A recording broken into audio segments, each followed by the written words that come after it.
할렐루야. 새로운 아침이 밝았습니다. 우리가 주님 안에서 날마다 확인해야 되는 것은 주님의 사랑입니다.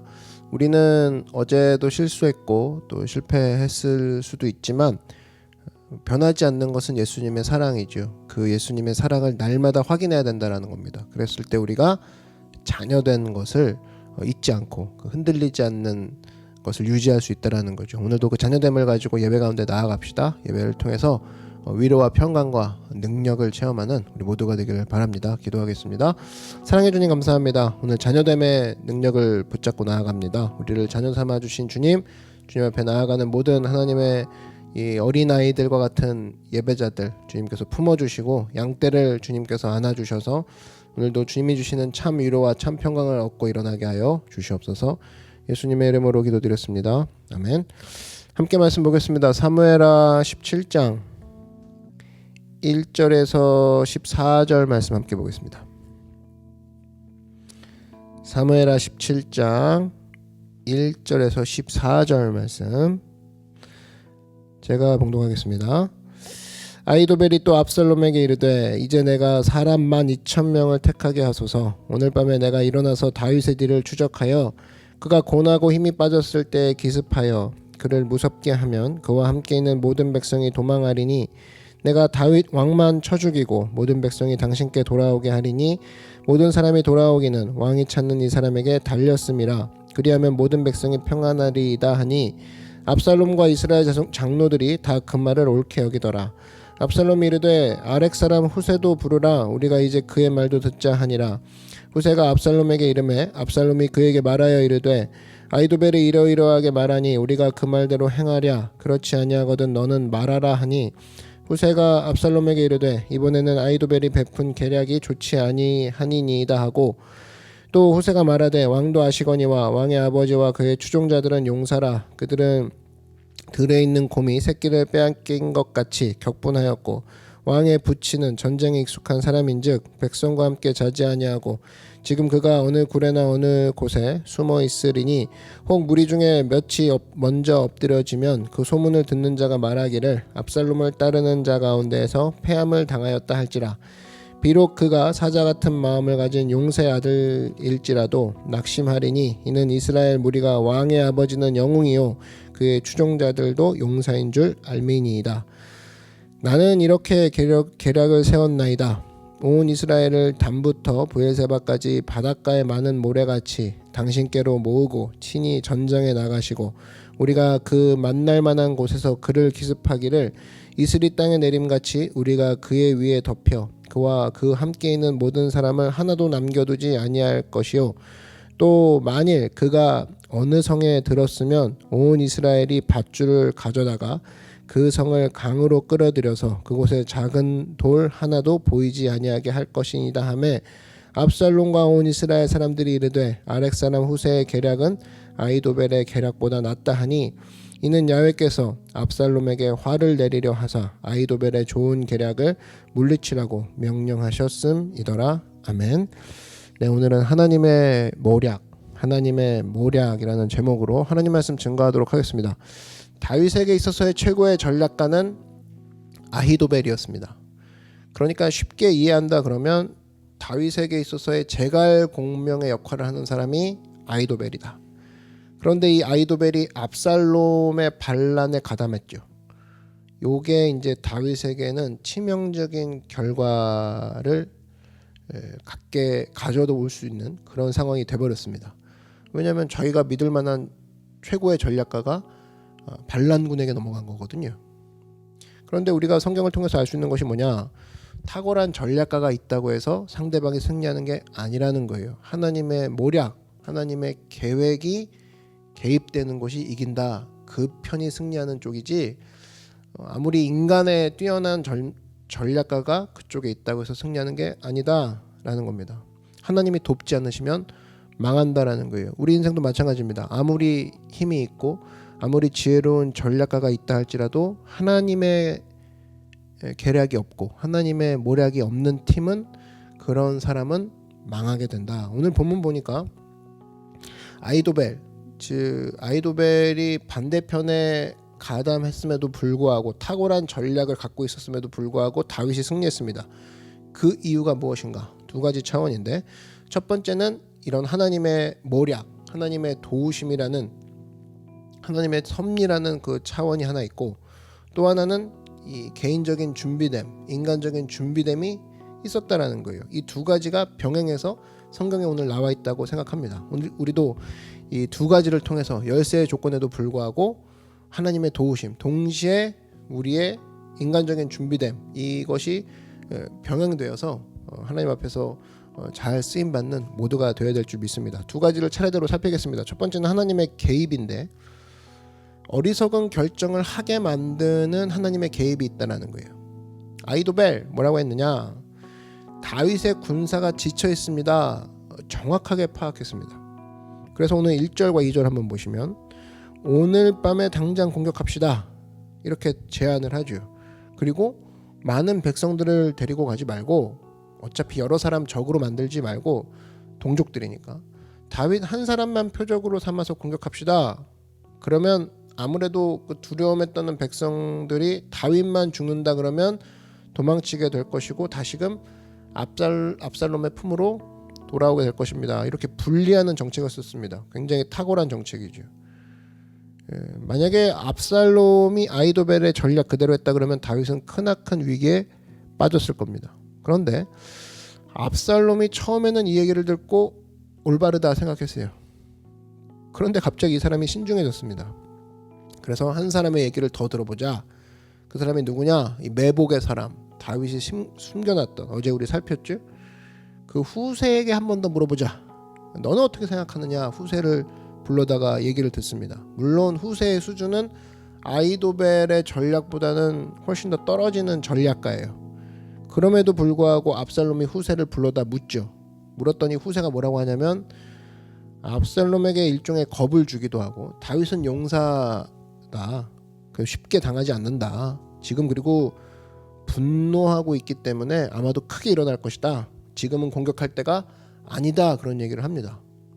그러면서 압살롬의 영웅심을 딱 부추기죠. 11절 한번 보시면, 나는 이렇게 계략을 세웠나이다. 온 이스라엘을 단부터 브엘세바까지 바닷가에 많은 모래같이 당신께로 모으고 친히 전장에 나가시고, 이렇게 되어 있어요. 압살롬, 당신이 전장에 직접 모습을 드러내면 많은 사람들이 사기충천할 것이다, 이런 식의 제안을 합니다. 목적은 두 가지예요. 다윗에게 재정비할 시간을 주는 것이고, 두 번째는 압살롬을 전쟁터로 유인하는 것입니다.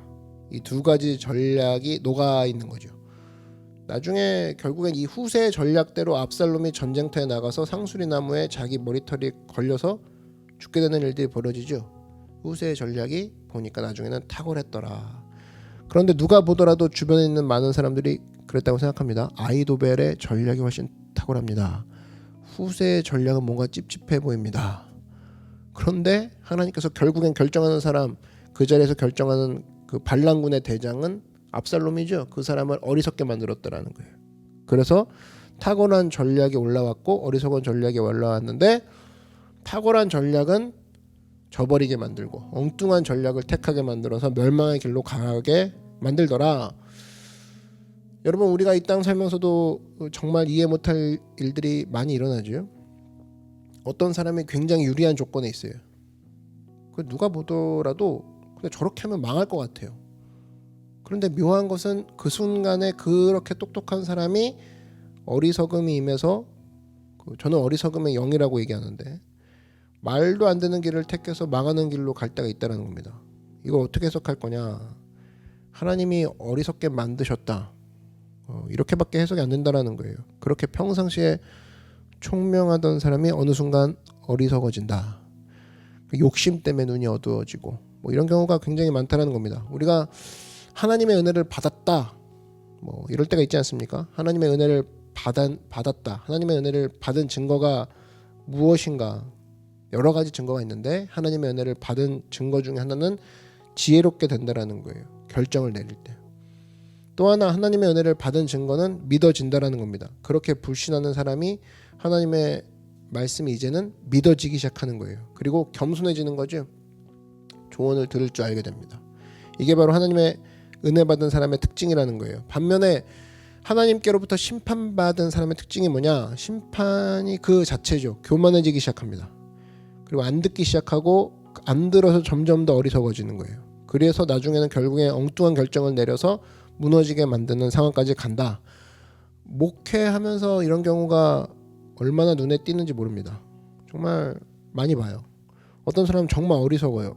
어리석은 망할 길만 골라서 가는 경우가 굉장히 많아요.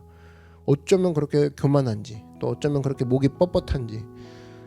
이럴 때는 뭐 당신 그러면 무너집니다. 뭐 이 말보다도 사실은 그러고 있는 자체가 그 사람에게는 심판이라는 거죠.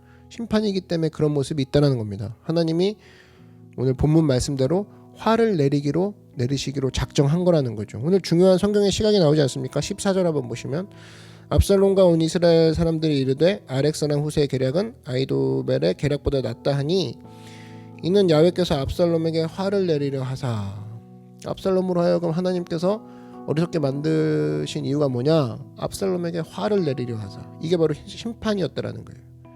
그러므로 우리가 매 순간마다 하나님의 말씀을 의지함으로 말미암아 주께서 이끌어 주시는 지혜로운 길로 걸어가는 믿음의 종 되기를 바랍니다. 또 한 가지, 이렇게 하나님의 섭리로서의 도우심도 있었지만 동시에 이 다윗 후세를 심겨 놓았던 용의 주도함도 있었다라는 거예요.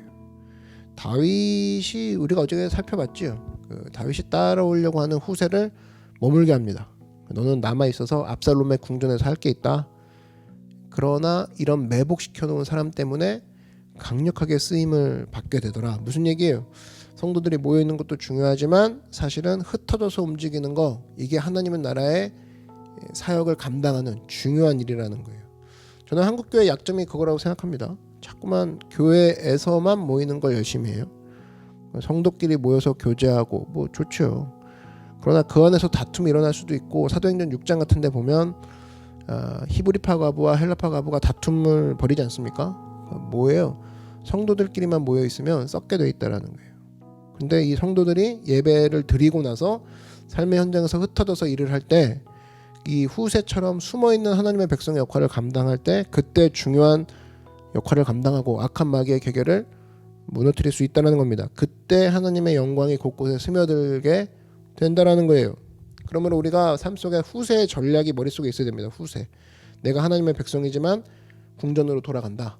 하나님의 백성이지만 세상 속에 머물러 있다. 그래야 그 머물러 있는 세상이 변화가 되는 거죠.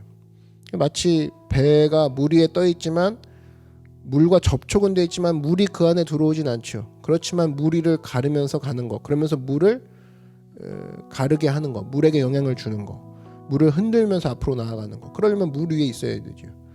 이게 바로 성도의 모습이라는 겁니다. 세상 가운데 심겨진 빛의 모습. 우리 교회도 마찬가지죠. 우리 교회가 세상에 영향을 주기 위해서는 세상 속에 머물러 있어야 된다는 거예요.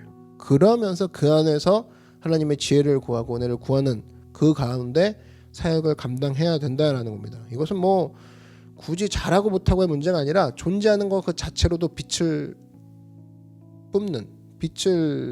내뿜는 그런 존재의 역할을 하고 있다라는 거예요. 그래서 한마디로 존재하는 것만으로도 사실은 굉장한 사역을 하고 있는 겁니다. 여러분이나 뭐 교회나 그 존재하는 그 사람 때문에 함부로 하지 못하는 게 있거든요. 그 사람 때문에 하나님이 기억나고 그 사람 때문에 주께로 돌아오는 경우가 분명히 있다는 겁니다. 여러분, 세상 가운데서 주님 믿다가 타락한 사람 뭐 없겠습니까? 있죠. 어떤 사람이 예수님 믿으면서 핍박만 당하는 거예요. 계속 핍박당합니다. 예수님 때문에 당하는 불이익이 있어요. 여러분, 주변에 있는 많은 사람들이 뭐 숨어 있지만 그 사람 바라보면서 믿음이, 자기가 저버렸던 믿음이 기억 안 나겠습니까? 아, 저게 진짜 믿음이지. 난 옛날에 믿음을 저버렸는데. 그럼 마음의 갈등이 없겠습니까? 있다라는 거예요. 그 사람이 굳이 입을 열어서 복음을 증거하지 않더라도 꿋꿋하게 믿음 때문에 핍박받는 저 사람을 보면서 아, 나도 믿음이 회복되었으면 좋겠다. 예전에 예수님의 첫사랑을 내가 회복했으면 좋겠다. 이런 마음이 든다라는 겁니다. 마치 배가 가면서 주변에 파도를 일으키는 것처럼. 박지성에게 맨체스터 유나이티드 시절에 그 감독인 퍼거슨이 했던 얘기가 있죠. 이 볼을 잡았을 때는 둘째치고 볼을 갖고 있지 않을 때 행동 가운데 박지성만큼 탁월한 선수는 없다고. 우리가 보통 볼을 안 가지고 있으면 텔레비전에서 비춰주지도 않죠. 근데 운동장에 티켓 끊어서 한번 가보십시오. 가보면 볼이 없더라도 이리저리 뛰어다니는 선수들이 있어요. 볼은 안 오는데 공간을 향해서 막 뛰잖아요. 자기한테 볼이 없는데. 그러면 상대 수비수는 뭐 가만히 있을 수는 없죠. 한 2명 정도가 따라 붙습니다. 같이 뛰어다녀요. 근데 박지성이 이걸 참 잘했다라는 겁니다.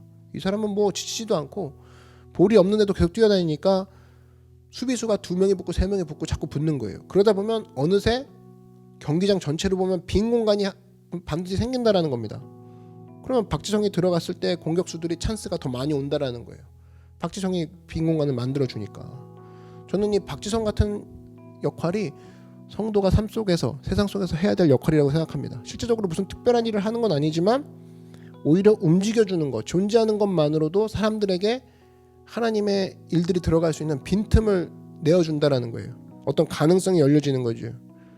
그러므로 우리도 힘들고 어렵지만 항상 우리가 가져야 될 게 뭐냐? 현장 속에 머물러 있는 거. 이거보다 중요한 것은 없다라는 겁니다. 그냥 가정에서 어머니라는 존재랑 비슷하죠. 어머니가 뭐 특별한 일 뭐 하고 안 하고 이게 아니라 아이들에게 안심시켜주는 모습은 뭐예요? 그냥 현장에서, 가정에서 그냥 언제나 그 자리에 계신 거. 그거 자체가 아이들에게 영향을 주는 거예요. 성도가 감당해야 될 게 바로 그거라는 겁니다. 후세와 마찬가지로 세상에 존재하는 것만으로도 하나님 나라의 확장이 일어나고 또 빈 공간을 만들어서 주의 나라가 그곳에 세워지게 만들어주고 그런 역할을 하는 여러분 되기를 주의 이름으로 축원합니다. 그런 믿음의 신실한 종이 되길 주의 이름으로 다시 한번 축원드립니다. 오늘 말씀의 결론을 맺겠습니다. 아이도벨 머리가 좋은 사람이었어요. 그러나 아이도벨의 모든 괴계를 파할 수 있는 분이 바로 한 분, 전능하신 하나님이셨다라는 겁니다. 하나님의 계략, 하나님의 모략이 아이도벨을 이겼어요. 한마디로 힘이 더 있다고 이기는 게 아니고 전략이 더 세다고 이기는 게 아니라 하나님이 도우셔야만 이길 수 있다. 두 번째, 동시에 우리 인간이 할 일이 있죠. 후세처럼 현장에 존재하는 것만으로도 파장을 불러일으킬 수 있는 게 성도예요. 언제나 이런 지혜로운 행동과 결정하는 믿음의 거룩한 종 되길 주의 이름으로 축원합니다. 기도하겠습니다. 하나님, 내가 대적하는 대적들 내 힘으로 감당 못할 정말 강적입니다. 그러나 하나님이 함께 하시면 그를 어리석게 만들 줄 믿습니다. 하나님, 우리의 악한 대적들을 어리석게 만들어 주시옵소서. 하나님 또한 후세와 같이 정말 중요한 위치에 있는 내가 되기 원합니다. 심겨지는 내가 되기 원합니다. 하나님, 나를 현장 속에 심겨주셨을 때 우리가 세상 속의 빛의 역할을 감당하는 우리가 되게 하여 주시옵소서. 예수님의 이름으로 기도드렸습니다. 아멘. 말씀을 생각하면서 우리 주님의 이름 한번 부르고 다시 통성으로 기도하겠습니다. 주여, 사랑해 주님 감사합니다. 우리 삶 속에 하나님의 도우심이 필요합니다. 하나님의 계략이 필요합니다.